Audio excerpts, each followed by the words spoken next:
So on the way in, it was quite a mission, proper mission down the road. Like loads of the different creatures. I seen the deer and I started reversing back.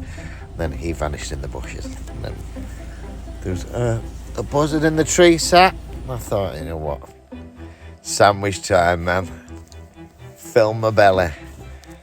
I just kind of sat looking on my maps trying to figure out a way of getting in. I sent the drone up and over and I had a good spy, and then it was just like a long road forever and ever.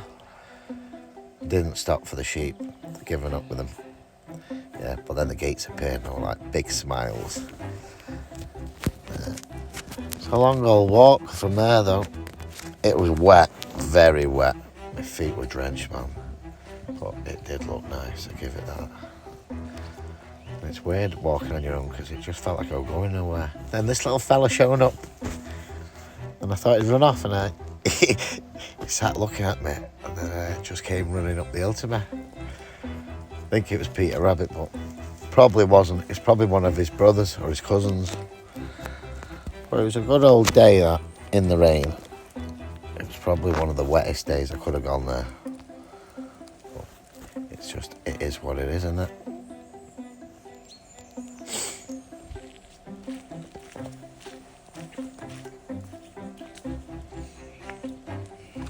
You carry on down the street and then this thing appeared. It was like, big smile, big smile. It was fenced off pretty well, but I couldn't even be bothered. I weren't going to climb over it to get in because it was just way overgrown for me.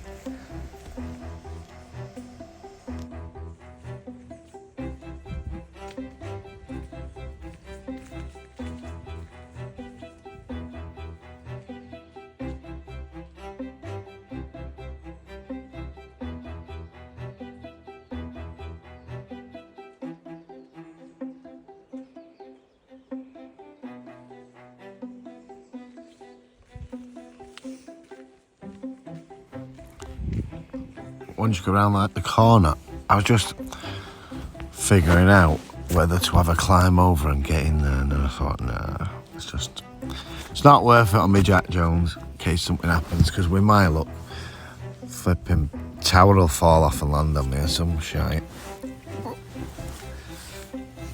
There is a thing on a map that said tomb and a graveyard, so I was kind of figuring out how to get there walking around, because every way you look round it was just complete forest and it was bog, big time bog.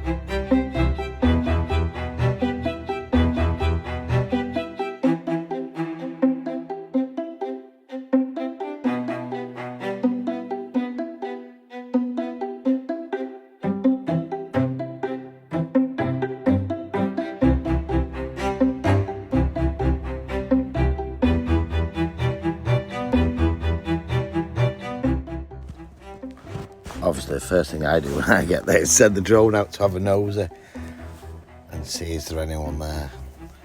So I kind of was trying to figure out a way to walk down that, beside that lock and walk round, because it seemed that the gate didn't seem the obvious way that would be good to go in. But I had a good hike through there and then hiked back because it was just swampy and wet and my new boots were getting really soaked. But I couldn't even work out where the place was. It kind of just appeared in the distance. And that was another moment I thought, yes, it's there. Because usually I'll be on the wrong pin, and I've ended up 16 miles from something before now, looking for it, and it weren't there. But I got some really good pictures that come on in a bit. But I think there's a little guy walking around in a red coat when I flew around it. I'm certain he was. But once people are there, there's a public path that runs near it. But it was just finding all the pathways that was the nightmare.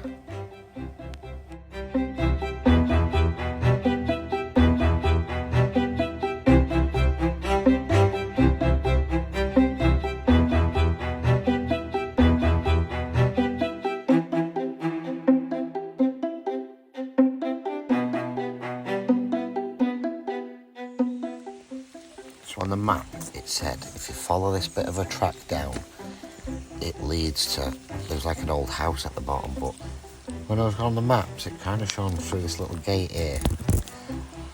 There's a lot of footprints, and I thought, you know what, this must go somewhere where people are going, not just animals. But it did, it led down to this graveyard. It was a bit of a funky forest to walk through, because the midges absolutely nailed me. That was probably the worst part of it all.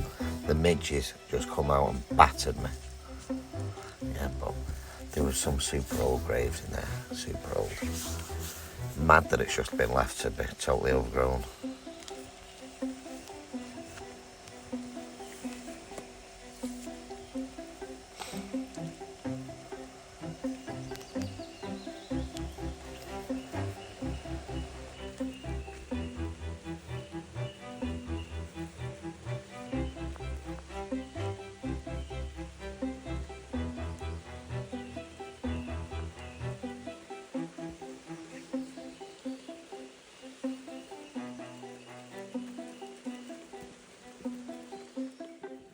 If you walk out the back of it, on Google Maps, it come up with this tomb. So I thought I might as well try and have a nosy for it, but this is where it really went tits up. Because this was just swamp.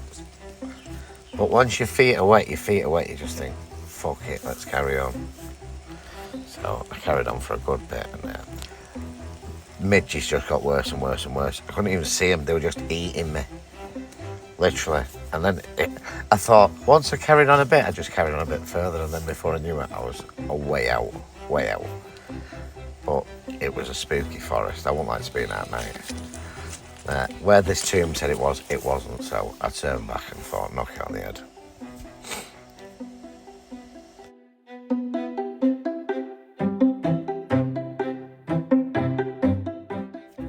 Yeah, the drone gets some belting pictures from literally a good distance out where nobody even knows I'm there. That's the good thing with that. But when I came back, that's my little van there, that little white dot.